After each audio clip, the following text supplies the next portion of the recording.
Hello friends, स्वागत आहे तुमचं आपल्या चॅनलमध्ये। हिवाळा सुरू झाला आहे आणि प्रत्येकजण असे पौष्टिक लाडू बनवत असतात की जे लहानांपासून मोठ्यांपर्यंत सगळेजण खाऊ शकतात। अशा प्रकारचे लाडू आज मी तुम्हाला दाखवणार आहे आणि त्यासाठी जास्त तूप पण लागत नाही। आणि असे जर लाडू तुम्ही मुलांना खाऊ घातले ना तर त्यांना एनर्जी पण खूप येते आणि हे लाडू सगळेच जण खाऊ शकतात। एकदम छान मऊसूत आणि पौष्टिक होतात।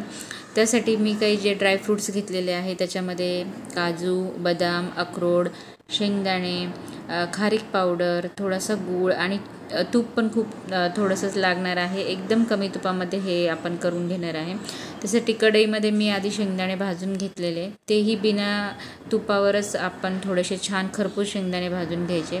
त्यानंतर इथे मी फ्लॅक्सीड घेतलेले आहे, त्या पण एकदम छान खरपूस भाजून घ्यायच्या। फ्लॅक्सीडचा चटचट आवाज येत नाही तोपर्यंत त्यांना छानपैकी भाजून घ्यायचं।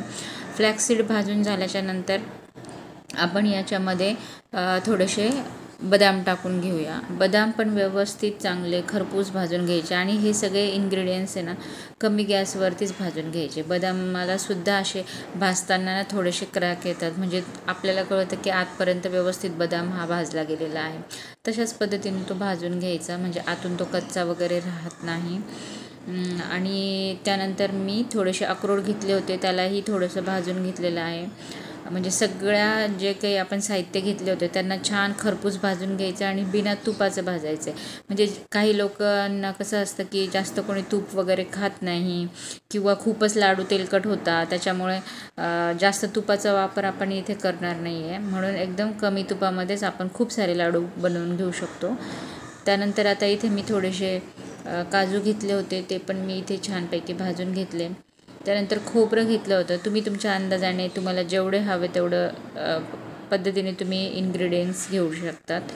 त्यानंतर खोबरंही छान न जाळता एकदम लालसर असं सतत हलवत वगैरे व्यवस्थित त्याला खरपूस असं भाजून घ्यायचं आहे। आता हे जे काही आपण घेतले याच्यामध्ये ऑलरेडीच तेल असतं, त्याच्यामुळे आपल्याला तूप इथे जास्त लागणार नाही आहे। अगदी थोड्याशा तुपामध्ये, म्हणजे आता मला जो डिंक मी याच्यासाठी वापरणार आहे ना तेवढा डिंक भाजण्यापुरता तेवढंसंच मी तूप याच्यामध्ये वापरलेलं आहे। त्यानंतर आता डिंक पण एकदम छान खरपूस असा भाजून घ्यायचा आहे।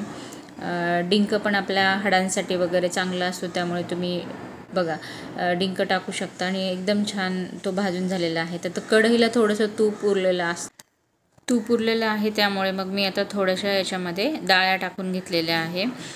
डाळ्यांना पण आपण छान असं खरपूस भाजून घ्यायचं आहे, म्हणजे पूर्ण त्या छान अशा व्यवस्थित भाजल्या गेल्या ना की त्याच्यामध्ये तो एक वेगळाच फ्लेवर येतो लाडूमध्ये आणि ते खायलाही खूप छान लागतं। तुम्ही एकदा नक्की वापरून बघा, तुम्हाला पण आवडेल। आणि त्यानंतर मी आता गॅस बंद करून घेतलेला आहे, कारण ही कढई गरमच आहे, त्यामुळे गॅस बंद करून ह्याच्यामध्ये लागेल तेवढी आपण खजुराची पावडर टाकलेली आहे, त्यामुळे ती तशीच ठेवली मी कढईमध्ये गरम होईपर्यंत। आणि आता हे सगळे काही ड्राय जिन्नस होते ते सगळे मी व्यवस्थित भाजून झालेले आहे आणि थंड पण झालेले होते। डिंक पण याच्यामध्ये मी टाकून घेतलेलं आहे आणि आता आपल्याला हे सगळं मिक्सरमधनं बारीक वाटून घ्यायचं आहे। आणि त्यानंतर मी गूळ पण घेतलेला आहे, तुम्ही तुमच्या आवडीनुसार गोड तुम्हाला जेवढं हवं असेल तेवढं तुम्ही घेऊ शकता। गूळ पण याच्यामध्येच व्यवस्थित मिक्स करून घ्यायचा आणि त्यानंतर थोडी खारीक पावडर वगैरे अशी टाकून हे थोडंसं आपण मिक्सरला बारीक करून घ्यायचं। तर खारीक पावडर पण जरा थंड झाल्यानंतर मी बाकीची उरलेली खारीक पावडर यामध्ये टाकून घेतली आणि त्याला व्यवस्थित मिक्सरला बारीक करून घेतलेलं। आता हे सगळं आपलं बारीक झालेलं आहे, जे आपण मिश्रण घेतलेलं होतं त्यामध्ये ती खारीक पावडर टाकल्यामुळे गूळ वगैरे हे सगळ्या गोष्टी नंतर टाकल्यानंतर ते व्यवस्थित एकजीव होतं, म्हणून मिक्सरला आपण याला बारीक करून घ्यायचं। आणि त्यानंतर आता मी हे सगळं कढईमध्ये काढून घेतलं आहे। तर बघा तुम्ही, तर आता हे मिश्रण एकदम व्यवस्थित लाडू वळण्यासाठी तयार झालेलं आहे। याला वरून तूप वगैरे घालण्याची काहीच गरज नाही, असं आपण हाताने व्यवस्थित त्याला लाडू बनवून बघू शकतो की तो एकदम सहजच लाडू बनतो।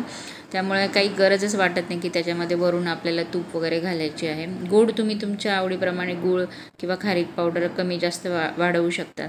अशा पद्धतीने तुम्ही छानपैकी लाडू बनवा आणि सगळ्यांना खाऊ घाला, तुम्ही पण खा। बघा किती छान लाडू झाले आहे। व्हिडिओ आवडला असेल तर लाईक करा, शेअर करा, सबस्क्राईब करा। धन्यवाद।